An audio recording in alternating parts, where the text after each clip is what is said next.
राधे राधे। राधे राधे महाराज जी। महाराज जी, मैं अपनी तरफ से हर कार्य अच्छी प्रकार से करता हूँ, वो सबके हित में करता हूँ, परंतु लोग फिर भी मेरे से संतुष्ट। संसार किसी को नहीं बख्शता है। आप बिल्कुल नहा धो के सही बोली वो संसार नहीं। इसलिए खूब नाम जप करो और पवित्रता से जीवन निर्वाह करो, इसी में सुखी रहोगे। महाराज जी, वो हमें अपयश देते रहे तो भी हमें उनका हित करते रहना चाहिए। बिल्कुल करना चाहिए। हम बंद नहीं करेंगे, हम अपना परोपकार बंद नहीं करेंगे। तुम मारोगे तो भी हम तुम्हारा परोपकार करेंगे, तभी तो हमारी साधुता है, तभी तो हमारी अच्छाई है। जैसे आप अच्छाई कर रहे हो और लोग आपकी बुराई कर रहे हैं, तो बुराई करने की तो बात जाने दो, आप हमें मारोगे तो भी हम आपका अच्छा ही करेंगे, ये हमारी अच्छाई है। ये हमें अपने नियम को अपनाना है कि अगर हम बुराई करने वालों के संग में आकर उनके बुराई कर बैठे तो उन्हीं के जैसे तो हम हो गए। हम अपनी अच्छाई को दृढ़ रखेंगे कि आप हमें मारोगे भी तो भी हम भगवान से प्रार्थना करेंगे कि आप स्वस्थ रहो, आपकी बुद्धि ठीक रहे, आपको कभी कष्ट ना हो। तभी तो हमारी भक्ति सिद्ध होगी, तभी तो हम भक्त कहलाएंगे, तभी तो हम अच्छे कहलाएंगे। इसलिए उमा संत कह यही बड़ाई, करत मंद जो करे भलाई। नितिन जी। राधे राधे। राधे राधे महाराज जी। महाराज जी, भाव और भावुकता में फर्क कैसे समझें? भाव वाली स्थिति तो इस कामी मन में नहीं है, पर देखो, थोड़ी बहुत भाव, भावुकता जो भाव होता है वो भजन के बल से प्रकट होता है, और जो भावुकता होती है वो तत्कालिक होती है। लेकिन जो भाव है वो स्थायी होता है। वो 5 होते हैं: शांत भाव, दास्य भाव, सख्य भाव, वात्सल्य भाव और गोपी भाव। ये 5 भाव होते हैं, तपस्या और साधना से प्राप्त होते हैं जब हम भजन साधन करते हैं। और भावुकता होती है कि थोड़ी देर के लिए किसी व्यक्ति के प्रति हमारा, किसी घटना के प्रति हमारा, किसी की परिस्थिति के प्रति हमारा जो द्रवित हो जाना है, उसे भावुकता कहते हैं। और साधना भक्ति से जो भाव की प्राप्ति होती है, जैसे शांत भाव, अम्मान अपमान सुख दुख लाभ हानि सब में वो समान शांत रहेगा। दास्य भाव, भगवान मेरे स्वामी, मैं भगवान का सेवक। सखा भाव, भगवान मेरे मित्र। वात्सल्य भाव, भगवान मेरे पुत्र।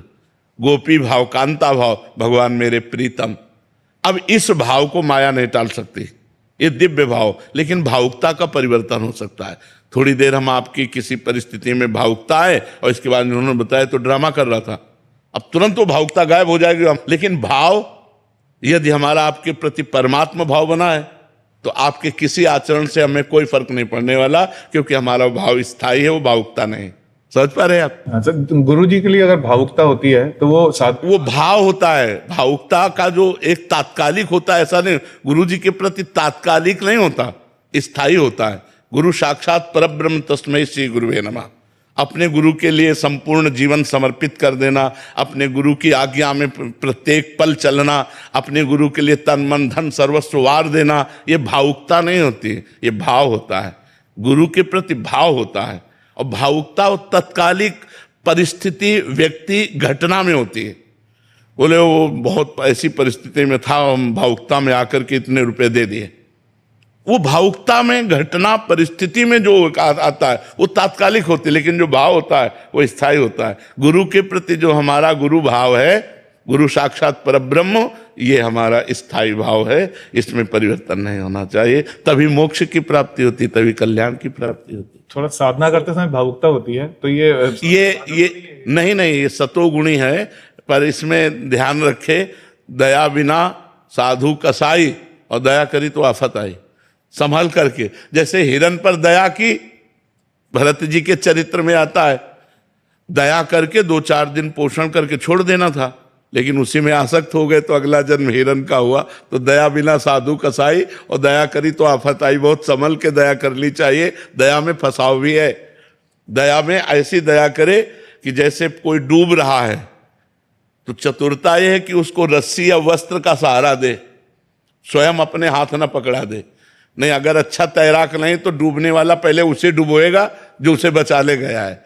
ऐसे इस माया का कार्य है कि अगर हम यहाँ दया करें तो हम उसे आश्रय दे दें, हम खुद ना फंस जाए उसकी दया में। अगर फंस गए तो फिर हम ही पहले डूबेंगे माया में। इसलिए बहुत संभल करके, अपने भावुक लोग फंस जाते हैं, इसलिए भावुकता को संभालना चाहिए।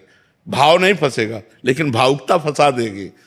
कोई आपके सामने जरा सा भी दुख प्रकट करेगा तो आपको लगेगा क्या करूं, इनका दुख कैसे दूरी करूं। तो बहुत संभल करके, बहुत सोच समझ कर, आज संसार में छल कपट पाखंड नाटक इसकी बाहुल्यता है, तो आज का समय थोड़ा भावुकता संभालने का है, नहीं तो हमारी जेब काट लेंगे।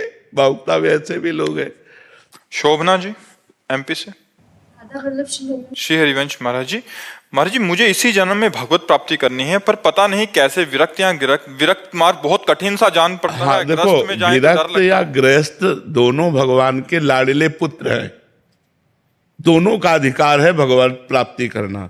गृहस्थ में गृहस्थ धर्म के अनुसार चले, विरक्त में विरक्त धर्म के अनुसार चले, तो दोनों पहुंचेंगे भगवान के ही पास, पर चलना धर्म के अनुसार होगा। गलत अगर रास्ता हमारा हो गया, जैसे मान लो बिहारी जी इधर है, अब हम इधर दौड़ लगा दें तो जिंदगी भर दौड़ते रहे हम बिहारी जी नहीं पहुंचेंगे, और इधर हम लेट के चले तो हम बिहारी जी पहुंच जाएंगे, क्योंकि सही रास्ता है। तो हम सही रास्ते पे चलें। गृहस्थ धर्म में रहकर अगर हम ब्याह नहीं करते तो ब्रह्मचर्य का, पूर्ण ब्रह्मचर्य का पालन करना होगा, और बड़ा कठिन है ब्रह्मचर्य का पालन करना। देखो, बातें बनाना अलग बात है, जब वेदनाएं काम आदि की सताती हैं तो उन वेदनाओं को सहन करना केवल भजन बल से, दूसरा कोई बल काम नहीं करेगा। यदि आप डट के भजन करोगे और कुसंग से बचोगे तो ब्रह्मचर्य रह सकते हो, नहीं तो गृहस्थी में रह करके ब्रह्मचर्य रहना बहुत कठिन है। विरक्ति में कि भाई एकांत कमरे में किसी से मिल नहीं रहे, चलो भाई, जैसे गृहस्थी में परिवार के जन आ रहे हैं, वो सब हंस रहे हैं, सब खेल रहे हैं, अपने सब मनोरंजन कर, क्योंकि गृहस्थी में, और हमको उन्हीं के बीच में रह करके एक उदासीन जीवन भगवत प्राप्ति के लिए करना बहुत कठिन हो जाता है। और विरक्त में अगर हम कदम रखते हैं तो ये आग का मार्ग है। जैसे आग पे चलना है ना, चढ़ के मोम तुरंग पर चलिबो पावक माए, प्रेम पंथ अति कठिन है सबको निभात नाए। बोले मोम के घोड़े पे चढ़ के आग की ज्वाला से निकलना, समझो मोम का घोड़ा पिघल जाएगा ना, मोम के घोड़े पे चढ़ के आग की ज्वाला से निकलना ये विरक्त मार्ग है। कोई बिरला ही इसे पार कर पाता है, नहीं तो गिर जाता है। कोई कंचन में, कोई कामिनी में, कोई कीर्ति में फंस जाता है। भगवत प्राप्ति तक तो पहुंचना बड़ा कठिन होता है। तो हम धन्यवाद देते हैं कि आप भगवत प्राप्ति करना चाहते हैं, पर कहीं जाइएगा मत, अपने घर में रहिए, अपने परिवार में सुरक्षित रह करके सद्वृत्ति के द्वारा भगवान का भजन करिए, भगवत प्राप्ति करिए। अमित सूदन जी। राधे राधे। राधे राधे महाराज जी जीवन में बीते कुछ ऐसे पल हैं जिनको मैं भूलना चाहता हूं, पर वो बार बार याद आते हैं। ऐसे में कोई उपाय है उसको भूलने का महाराज? मन की प्रवृत्ति है वो भूत और भविष्य, इन दो पे ज्यादा विचरण करता रहता है। आगे क्या होगा कल्पना, पीछे जो हो गया उसका चिंतन। वर्तमान में हम भूत और भविष्य के चिंतन करने वाले मन पर शासन कर सकते हैं नाम जप के। यदि हम भगवान का परम पवित्र महामंगलमय नाम जप करें वर्तमान में, तो हम उसके भूत भविष्य के जो चिंतन की प्रवृत्ति है उसको हम बदल सकते हैं। भूत भविष्य के चिंतन करने के जो संस्कार हैं वो नष्ट कर सकते हैं। वर्तमान में मंगल भवन अमंगलहारी, जो उमा सहित जय जपत पुरारी, जिनका नाम भगवान उमापति भी जपते हैं, उन्हीं भगवान का नाम यदि हम वर्तमान में जपें, जैसे हमारा ये सेकंड वर्तमान का राधा राधा राधा, तो मन भूत भविष्य के चिंतन को जो फेंकेगा वो डिलीट होता चला जाएगा, वो हम पर कोई प्रभाव नहीं पड़ेगा। और अगर हम नाम जप नहीं करते हैं तो धीरे धीरे धीरे धीरे ओवर थिंकिंग इतनी बढ़ जाती है कि हम डिप्रेशन में जाने लगते हैं।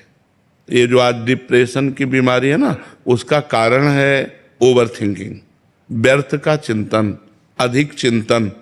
और अगर हम यही परमात्मा चिंतन करें तो आनंद की अनुभूति होने लगे, हम निर्भय हो जाएं, हम निश्चिंत हो जाएं, हम निशोक हो जाएं। हम चिंतन करते हैं लेकिन गलत, कल्पनात्मक चिंतन, भयावह चिंतन, निगेटिव चिंतन। हम सकारात्मक चिंतन क्यों नहीं करते? क्योंकि पाप का दंड भोगाने के लिए हमारे साथ ऐसा बर्ताव किया जा रहा है। अगर हम नाम जप के द्वारा पाप नष्ट कर दें तो हमारी सोच सकारात्मक हो जाए, भागवतिक हो जाए। जैसे आगे पता नहीं ऐसा ना हो जाए तो ऐसा हो जाएगा तो भगवान है ना, वो संभाल देंगे। सकारात्मक सोच आ जाएगी जब हम भगवान से जुड़ जाएंगे। यार अब कौन बचाएगा, भगवान बचाएंगे।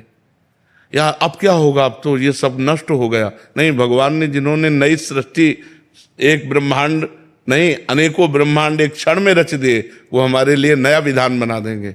भगवान पर भरोसा है, सब ठीक हो जाता है। तो हमें लगता है वर्तमान के समय में यदि हम भगवान नाम जप करें और भगवान का भरोसा रखें तो हमारा जीवन अच्छा हो जाएगा। निगेटिव चिंतन से हम बच जाएंगे और भूत भविष्य की कल्पनाओं से बच जाएंगे। जो भूत में हुआ उसका सोचना, जो भविष्य में होगा उसका सोचना, दोनों व्यर्थ हैं। क्योंकि भूत में जो हुआ वो तो गया, अब भविष्य में जो होना है हमें पता नहीं है। हमें बहुत सावधान हो करके भगवान नाम जप करते हुए वर्तमान को सुधारना है। जी। डॉक्टर शिवाली अवस्थी जी। राधे राधे महाराज जी। महाराज जी, हम पति पत्नी भारतीय नौसेना में डॉक्टर हैं महाराज जी। महाराज जी, सब अच्छे से कार्य कर रहे हैं महाराज जी। महाराज जी, एक पूछना चाह रहे हैं कि हर बार गर्भ जब आता है तो गर्भपात हो जाता है महाराज जी, ठहर नहीं पाता, तो महाराज जी पूर्व जन्म के प्रारब्ध हैं या कोई कहता है भगवान की इच्छा है महाराज जी? नहीं, भगवान की इच्छा से पूरी सृष्टि रची गई है, केवल एक गर्भ की नहीं बात है। भगवान ने एक ही इच्छा केवल की है, एको हम बहुश्यामा, मैं एक बहुत रूपों में हो जाऊं। इसके बाद हमारी इच्छा लागू हो गई, वही हमारा पतन कराती है, वही हमें सुख देती है, वही हमें दुख देती है। अच्छे कर्म वाली इच्छा सुख देती है, बुरे कर्म वाली इच्छा दुख देती है। ये पूर्व का विधान है। जैसे मान लो आपका तो गर्भ स्रवित हो जाता है, गर्भ टिकता नहीं है, लेकिन गंगा मैया का तो गर्भ से प्रकट हुए बालकों को गंगा में फेंक देना पूर्व विधान। जानती हैं कि ये अष्टवसु हैं, इनमें सबको हमें मुक्त करना है, तो जहां प्रकट होते तो गंगा में फेंक देती जाके। 8वें वसु जो भीष्म जी के रूप में विराजमान है, उस समय महाराज शांतनु ने कहा तू कौन है? ऐसी मां तो मैंने सृष्टि में नहीं देखी जो अपने नवजात शिशु को जल की धारा में फेंक दे। तब उन्होंने कहा, हमने कहा था आप प्रश्न मत करना, लेकिन आपने प्रश्न किया तो मैं देवी गंगा हूं। कांप गए कि पत्नी के रूप में मां भगवती गंगा देवी, बस वो अब नहीं टिकूंगी, और अंतर्ध्यान हो गई पुत्र को लेकर। वही पुत्र महारथी अतिरथियों के वीरों के वीर भीष्म पितामह जी हुए।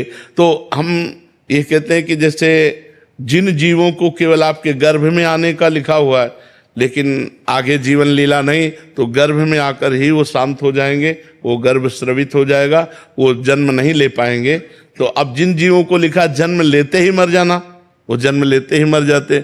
जिनका लिखा है कि थोड़ा सा बाल, तो आप देखो हर तरह की आयु में मृत्यु हो रही। तो ये सब लिखा हुआ है, हमारे पूर्व कर्मों के अनुसार सब कुछ विधान है। जो जीव जितने मिनट का आएगा, जितने सेकंड का आएगा, उतने मिनट सेकंड टिक पाएगा। इसका नाम मृत्यु लोक है। तो इसमें हमें भगवान की आराधना करनी चाहिए और अपने पूर्व प्रारब्ध को नष्ट करके नए भाग्य की रचना करनी चाहिए। भगवान की आराधना से, भगवान के सुमिरन से, नाम जप से हम बहुत बड़े बड़े पापों को नष्ट कर सकते हैं, और पाप नष्ट हो गए तो गर्भ रह जाएगा। एक परिवार 18-20 साल उनको ब्याह किए हो गए और संतान नहीं होती थी, लेकिन उन्होंने छोड़ा नहीं। दंडवती परिक्रमा लगाना, सत्संग में आना, भजन करना, वो लगे रहे। तो 2 बच्चे एक साथ प्रकट हुए। भगवान करतुम अकर्तुम अन्यथा करतुम है। वो कोई साल नहीं जाता जिस साल वृंदावन की दंडवती परिक्रमा नहीं लगाते, खूब भजन करते साल। अब पाप नष्ट हो गए तो 2 पुत्र एक साथ प्रकट हुए, परिवार चलाने वाले हो गए।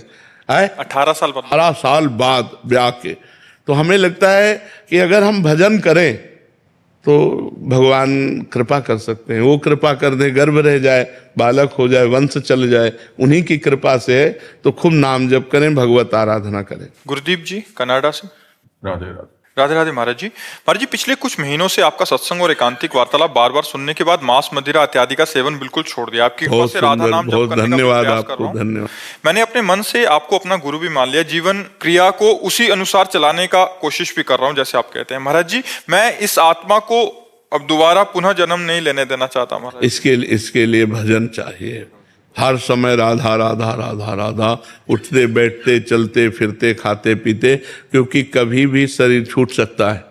तो शरीर छूटने के समय यदि हम राधा बोले तो हमें भगवत प्राप्ति हो जाएगी, फिर हम आवागमन से मुक्त हो जाएंगे। जैसे अजामिल ने अपने बेटे के निमित्त से बुलाया नारायण, तो वो अंतिम समय था, नारायण पुकारते ही भगवान के पार्षद आ गए, यमदूतों की फांसी काट दी, उसका मंगल हो गया। तो हम हर समय नाम जप करें, पता नहीं कब हमारा शरीर पूरा हो जाए, अपने को पता तो है नहीं ना, चलते फिरते उठते बैठते कभी भी शरीर जा सकता है।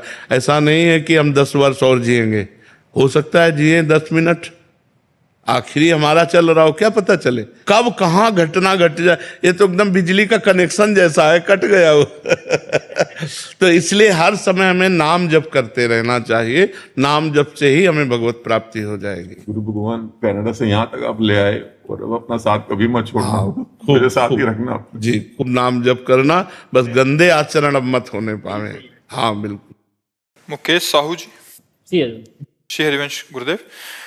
गुरुदेव भगवान, पूज्य कई संतों ने के श्रीमुख से सुना है कि 24 घंटे नाम संकीर्तन करने से कलयुग में आज भी भगवत प्राप्ति हो जाएगी।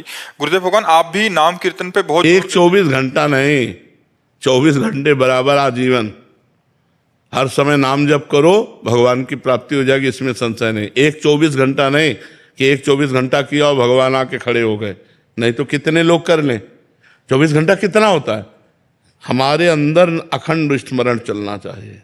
24 घंटे नाम कीर्तन का मतलब नाम सुमिरन हमारे अंदर चलना चाहिए। संसार का चिंतन छूटा और भगवान का चिंतन अखंड चल रहा है, भगवत प्राप्ति निश्चित हो गई। समाज जी, जैसे 24 घंटे में अगर 24 मिनट जैसे तन्मय होने की, जैसे श्री जी। हाँ, अच्छी बात है, अच्छी बात है।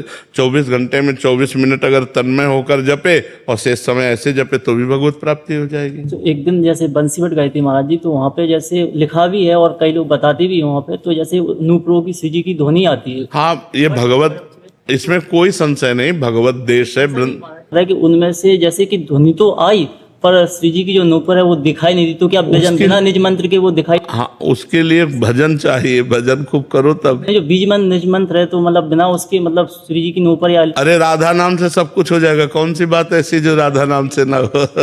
हाँ। अलका जी। राधे राधे महाराज जी। गुरुदेव, मेरा पूजा पाठ जप इत्यादि में मन लगता है, तो इस कारण और ज्यादा समय महाराज जी उसमें लगाते हैं, तो कभी कभी बच्चे पति नाराज हो जाते हैं, तो मुझे अपराध सा लगता वैसे, है। हाँ, वैसे गृहस्थी में ज्यादा पूजा बैठ के करने वाली उचित नहीं है।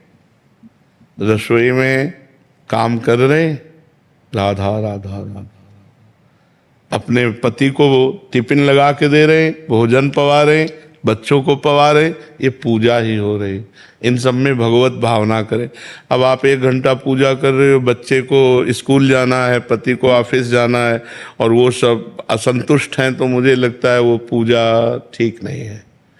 पूजा उतनी ठीक है बैठ करके जिससे हमारे परिवार का बैलेंस बना रहे, हमारे परिवार में सब सुखी रहें। क्योंकि वो भूखे चले गए ऑफिस, तो उनके अंदर आपकी भक्ति का विरोध पैदा होगा।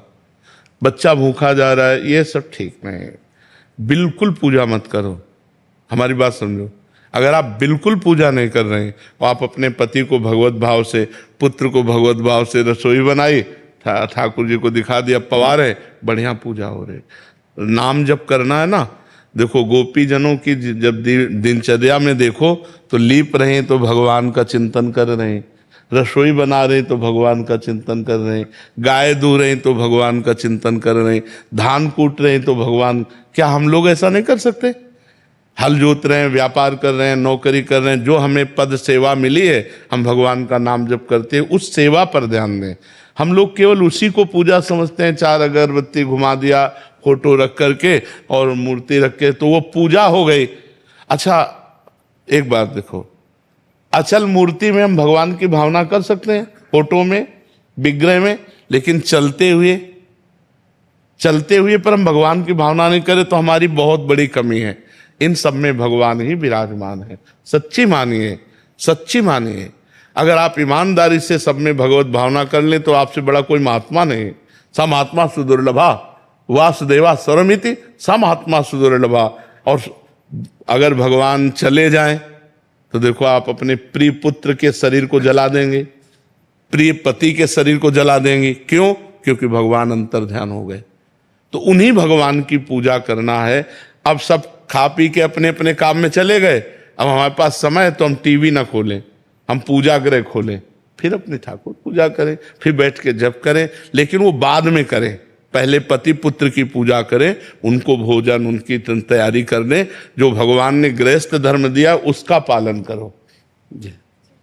ब्रह्मानंद जोशी जी। राधे राधे। राधे राधे महाराज जी। महाराज जी, मैं नाम जप करने का अभ्यास कर रहा हूँ, उससे मेरे को बहुत शांति मिल रही है, पर परिस्थितियां बहुत ज्यादा प्रतिकूलता हो जाती है, तो ऐसा लगता है कि कहीं नाम छूट ना जाए महाराज जी। हाँ, चिंता मत करो, चिंतन बढ़ाते रहो। अनन्यस चिंतयन्तो माम ये जना परिपासते तेषाम नित्याभियुक्ता नाम योगक्षेमम वहाम्यहम्।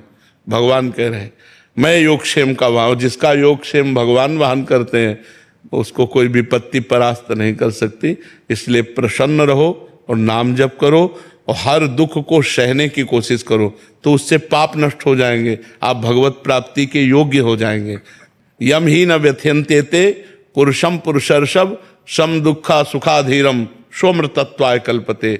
जो आए हुए कष्ट से व्यथित नहीं होता, सह जाता है और भगवान का नाम स्मरण करता रहता है, सुख दुख में समान भाव रखता है, वो अमृत पद का अधिकारी होता है, वो भगवान को प्राप्त हो जाता है।